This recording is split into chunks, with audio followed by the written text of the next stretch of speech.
L'auteur dit que faire l'effort de parler un langage qui n'est pas le nôtre est peut-être la plus grande preuve d'amour qui soit. Si on résume, l'idée de Chapman, c'est que l'amour durable, celui qui survit au coup de foudre, change de nature. Ce n'est plus une émotion qu'on subit passivement, Ça devient un choix conscient, le choix d'apprendre une langue étrangère, celle de son partenaire, et la discipline de la pratiquer tous les jours, même quand ce n'est pas naturel pour nous. et c'est là où ça devient vraiment puissant. L'auteur dit que faire l'effort de parler un langage qui n'est pas le nôtre est peut-être la plus grande preuve d'amour qui soit, Parce que ce n'est plus instinctif, c'est intentionnel. Il donne son propre exemple que je trouve très parlant.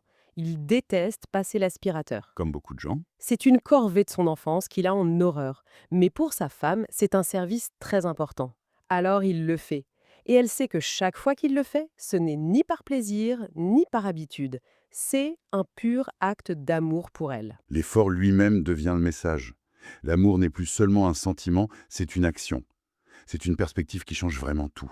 Ça déplace le focus de comment je me sens à comment faire pour que l'autre se sente aimé. Ben, si ce principe des langages est si puissant pour transformer la dynamique d'un couple, comment pourrait-il s'appliquer à nos autres relations essentielles?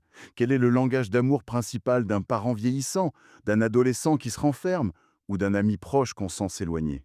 Et que se passerait-il si, au lieu de donner l'amour comme on a l'habitude de le faire, on prenait vraiment le temps d'observer, d'écouter et d'essayer de parler leur langue à eux?